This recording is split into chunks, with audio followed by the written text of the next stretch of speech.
So we just looked into the PDF. And the PDF, we talk about two symbols, which are mu and sigma. So it is pronounced as mu, mu, mu. It is written like this. The left tail larger than the right one. Mu and sigma. Sigma is the standard deviation. So we know that variance is always the square of standard deviation. So variance of normal distribution is sigma square. Mean is equal to mu. So we say normal distribution has two parameters, mu and sigma. If you know the value of sigma, then you can easily obtain the variance, which is sigma square.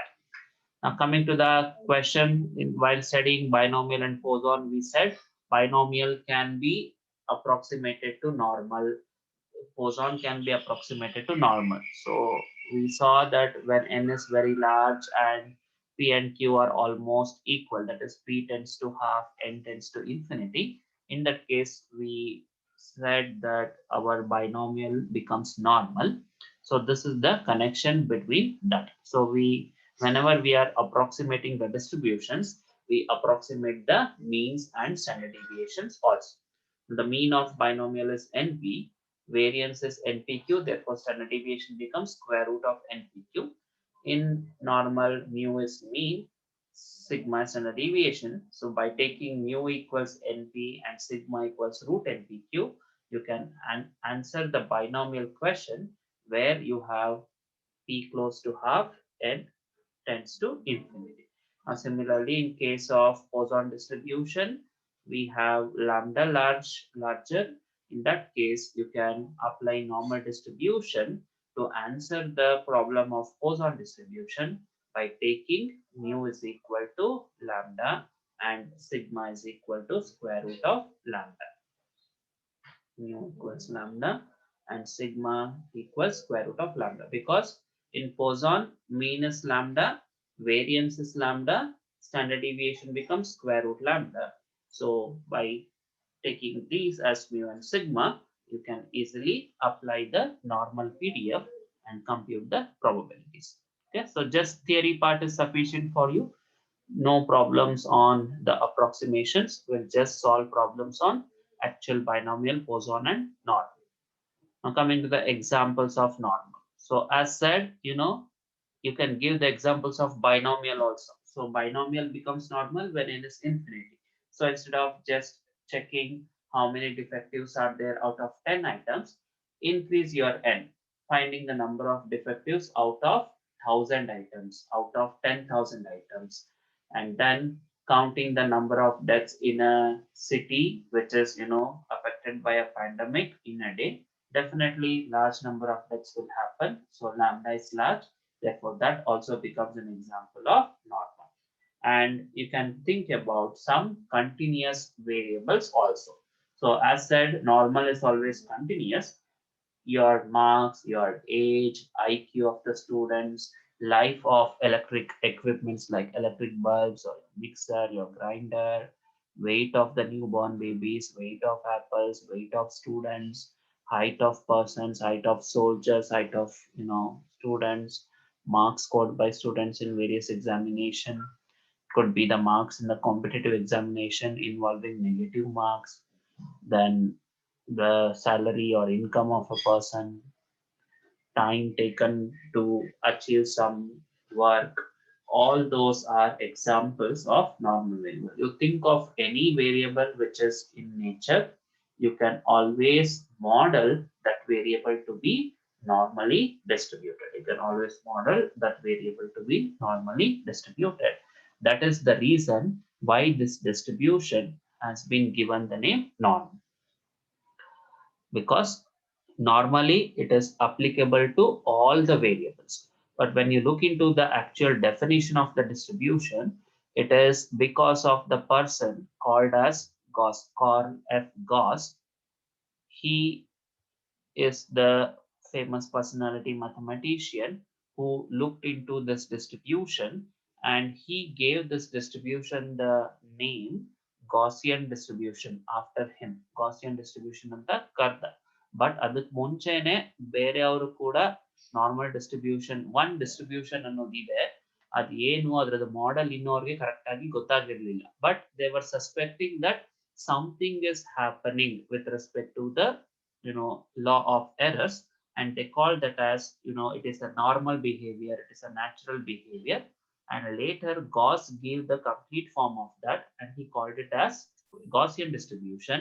But many people opposed it, and because they said you are not the only one who have contributed everything to this, we have also done some work, and hence people started calling it as normal distribution, because in most likely in the you know in the early time where the distribution was invented, it was used to study what called as law of errors in the physics, the area of physics, as well as in the area of biology. So they gave the distribution the name normal distribution. And even today, some of the statisticians call this distribution as Gaussian distribution. Gaussian or normal, it is one and the same. Okay, so here also there are quite a list of properties. So now comes the graph. Because we talk about area density, you couldn't talk about area and density in the binomial and Poisson. That happens only in case of continuous distribution. Therefore, you have to talk about the graph. Now, the normal curve is such that it is a way normal. So while if we go through the properties again, we'll see the reasons why it is called as normal. If you see the shape, see the left tail is almost same as the right tail, indicating that there is no skewness. And if you look into the central value of the distribution is mu itself, and that central value is with respect to this peak where you are observing the value of mode. So mu is also mode, and mu is also the central value, therefore mu is also median. And whenever for a distribution mean, median, mode are same, the distribution becomes symmetric. So normal curve is always a symmetric distribution, and the shape of the curve is bell shaped, so it doesn't touch infinity and minus infinity. I mean, it doesn't touch x-axis quite quickly. It reaches minus infinity and plus infinity. But though our x is taking these values minus infinity and plus infinity, you can see that 68% of values taken by x, 68% of values taken by x lie within mu minus sigma and mu plus sigma. That is, if you have set of values of x, for which if you compute mu, mean, and sigma, standard deviation, and if you see what are the values of mean minus standard deviation, mean plus standard deviation, obtain those two values, those two ranges, then you can see that 68% of the values belongs to this. And if you raise that limit to 2 sigma, that is mu minus 2 sigma to mu plus 2 sigma, 95% of x values within those cases. And again, mu minus 3 sigma to mu plus 3 sigma, 99% of observations are there. So only 1% of values are below mu minus 3 sigma, above mu minus 3 sigma. So that's why you are seeing that the tail is becoming thinner and thinner, because it is indicating the probability or the area is very less, indicating that the chance that the value will be above mu plus 3 sigma or below mu plus 3 sigma is very less. ಇದು problems ಮಾಡಿದಾಗ ಇನ್ನೂ clear ಆಗಿ ಅರ್ಥ ಆಗುತ್ತೆ. So practical class ಅಲ್ಲಿ I'll make you understand this to some extent also. Okay, so properties are important. So curve area ಗೊತ್ತಾಗಿಲ್ಲ ಅಂದ್ರೆ ತೊಂದರೆ ಇಲ್ಲ. You learn some 6 to 8 properties here. There are a lot of properties. So it is bell shaped, it is symmetric. Symmetric indicates that there is no skewness. No skewness indicates beta 1 is 0. Whenever the distribution is symmetric, mean, median, mode are same. If you talk about how many modes are there, there is only one mode. Distribution is mesokurtic or normal. It always takes the value equal to 3. That is, the peak is not that flat, it is not that sharp. It is somewhat in between the sharp peak as well as the flat peak.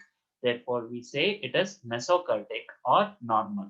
So since beta 2 is equal to 3 for a normal distribution, we use this value 3 in comparing the distributions and segregating them as leptokurtic and platykurtic. So that's why we say 3 is the normal value. So always the skewness and kurtosis of other distributions are judged based on comparing them with the normal distribution. So your normal distribution is the criteria to compare all other distributions. So standard deviation is sigma. If you want quartile deviation, so we have studied quartile deviation. Quartile deviation is Q3 minus Q1 by 2. But for a normal distribution, if you want to compute quartile deviation, you can avoid the computation of quartiles. So without knowing the values of Q1 and Q3, just by knowing the value of sigma, that is standard deviation, you can say what is quartile deviation, and you can also say what is this mean deviation. So these are all just properties, just learn them. You could have simple problems where they will give you the value of sigma or mu, ask you to compute quartile deviation. They could ask you to compute mean deviation.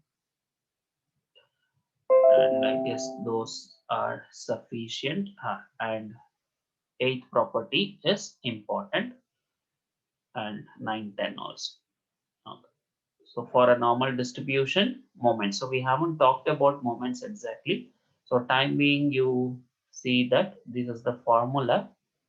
So I'll try to understand, explain this in the next class. Quartiles. We are familiar with quartiles. So if you want the actual values of quartiles, if you can obtain, if you know the values of mu and sigma, you can easily obtain it for a normal distribution where Q1 is mu minus 0.6745 sigma, Q3 is mu plus 0.6745 sigma. And since we are talking about the area of the curve, total area under the curve is equal to 1, indicating that above the mean, the area is half, below the mean, the area is half. Okay, so we said 99% is within mu minus 3 sigma and mu plus 3 sigma. If you look into 100%, that is in between minus infinity and plus infinity. So the total area from minus infinity up to infinity, if you look into this total area, that is equal to 1. So if you have studied mathematics in PUC, and if you have a mathematical function, and if you want to generate the area of that function, then you can obtain that by integrating. So if you integrate the PDF given above, that is 1 by sigma square root of 2 pi into e power minus half x minus mu by sigma whole square, integrate it from minus infinity to plus infinity, that will produce an answer equal to 1. So if the total area is 1, we know that the distribution is symmetric. So if I divide the curve into two parts, each of the area will be equal to 0.5. So you can say area above mean is 0.5, area below mean is also 0.5. Okay. So these are the three important distributions which are given under your syllabus. So it is in page 182, 183, 184. So please go through these three distributions today. Understand the theoretical concepts, the formulas, the PMF, the PDF, their means and variance, some examples, and some properties. They are very much important. You will have compulsory questions in the theory exam as well as the practical exam from this section. Okay, so I'll end the session, today's session here. I need one more class so that we can talk about probability. This week I have just taken 1 hour out of 4. So if you are free in the evening or tomorrow, please let me know.